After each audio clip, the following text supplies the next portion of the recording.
One of the things we value at the Red Bank Church of Christ is connection.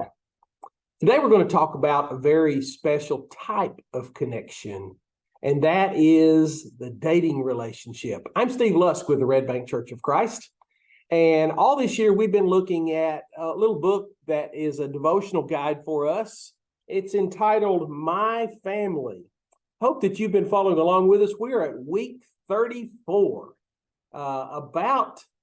only a third or so of the year is left for us to look at this. And we've been trying to emphasize lessons and principles that will be of value to families, whatever your family might look like. Even if you are just one person, these things hopefully will bless you and help you in some way. And the overall goal of this is for us to grow as disciples of Jesus Christ, and in turn, use the principles that we learn and that we adapt and adopt to our own lives to reach out to others so that we can make disciples as well.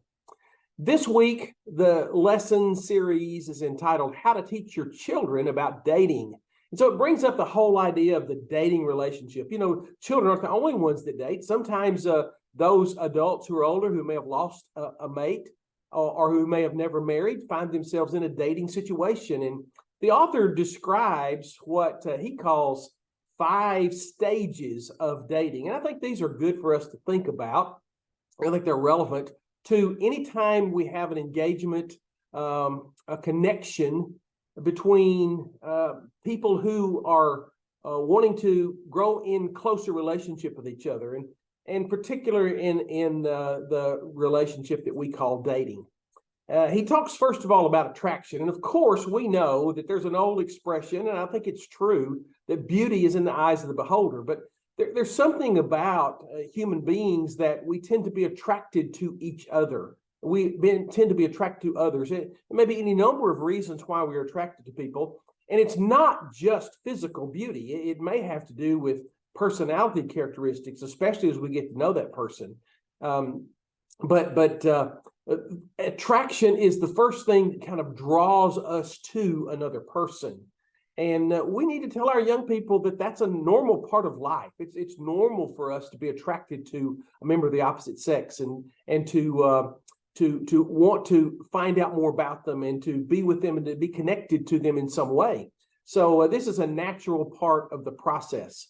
And then the next thing he talks about is reality. Sometimes we're attracted to a person because of either some personality trait or some physical characteristic that may appeal to us.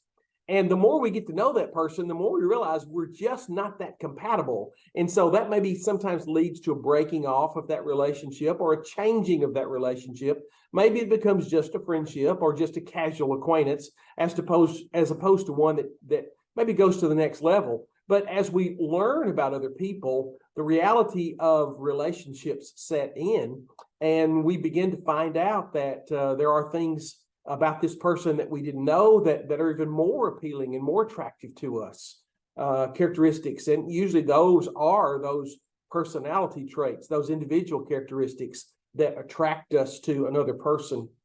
And that's when reality begins to set in, and we begin to make choices. Are we going to continue this relationship? Are we going to take this relationship deeper, or are we going to move on from this relationship? And then there comes the step of commitment. You know, when I was growing up, we used to talk about going steady. And if you got somebody's school ring, then you were going steady with them. Or if you asked this person, do you want to go steady? Then that means there was sort of a commitment made to that relationship, to that person in that relationship, apart from all others, unique to that relationship. And so there is this level of commitment where maybe you decide, this is the person that I want to spend more time with. This is the person that I'm going to be exclusively connected to in a dating relationship. And that's an important part of that process as well. And then that generally leads to greater intimacy, which is the next step that our author suggests in the dating relationship. And of course, primarily we're talking not just about physical intimacy, but emotional intimacy as well. It's really getting to know the person and being attracted to the person. And certainly physical intimacy is a part of who we are. It's the way God has made us. We have a need for that. We have a desire for that. But God has also instructed us with regard to boundaries and guidelines about how we are to control our desires for physical intimacy. That's a very important part of teaching our young people, especially about the dating relationship, to not be controlled by those feelings and those emotions, but to be rational and logical and sort of be able to separate ourselves, to be able to identify this feeling of intimacy that we have and how that is to be fulfilled in its proper channels in the act of marriage. So that's an important lesson. It's a hard lesson sometimes to learn. It's a difficult temptation for so many of us, and we need to be aware of that, and we need to be gracious with regard to that. We need to encourage our young people to think about that and be prepared for that as they enter into dating relationships. And then finally, the fifth stage that this author suggests of dating before marriage is the engagement. And that's sort of a step beyond the going steady. It's saying, I want to spend the rest of my life with you. And maybe that's somewhere down the road. If you're talking about a kid who's in high school that's dating, they're not thinking about getting married. They're not thinking about that step of engagement.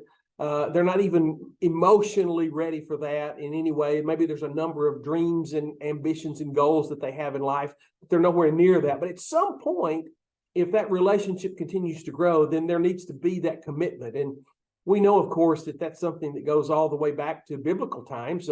For example, Joseph and Mary, when they found out that Mary was to be carrying the Son of God, was impregnated by the Holy Spirit of God, that they were in that engagement period of time. It's a time when they were betrothed to one another. They were promised to one another, but that marriage had not been consummated, had not been fulfilled.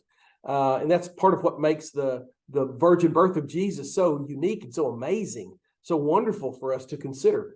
So during this time of engagement, then there's all kinds of plans that are made. And certainly it's not just about planning for the wedding, which is an important part of that whole process of commitment to one another for a lifetime. But it's more than that. It's making sure that you're on the same page with regard to faith and finances and family and other important issues that will be dealt with. And sometimes it's during this engagement period that couples come to the realization that, maybe this is not for us, and they decide to go their separate ways. And that can be a very difficult time. It can be a very painful time, but it's also very helpful to go through that process and to understand, yes, this is a person that I'm willing and ready to make this commitment for the rest of my life with, and that I'll be faithful to and loyal to, and I will help them and they will help me to get to heaven. And that's ultimately what that's all about. So teaching our children about dating is very important in the overall picture of our commitment to connection with one another. It's a very unique and a special connection that God has intended for married couples to have. But in order to do that, then you have to go through this process, these stages, if you will, of dating: attraction and reality and commitment and intimacy and ultimately engagement before marriage. Let's teach our children about this process and let's help them to go through this process in a way that blesses them and ultimately honors God. And that's ultimately what connection with one another should be all about. Well, I hope that you have enjoyed and appreciated not only this week's series of devotionals and learned from them. There are many passages. I encourage you to read through those devotionals and share them with your kids, but also throughout the whole year, that these have been beneficial and helpful to you. And as always, if there's anything we can do to help you at the Red Bank Church of Christ, we'd love to do that. Just feel free to get in touch with us. Contact us through our website, via email or phone, or come to visit with us at 3600 Dayton Boulevard in Chattanooga, Tennessee. We'd love to see you. We'd love to have you to come and see who we are and what we're all about. If there's anything that we can do to help you and bless you, then please make that known to us. Thank you for joining us today. You have a great day.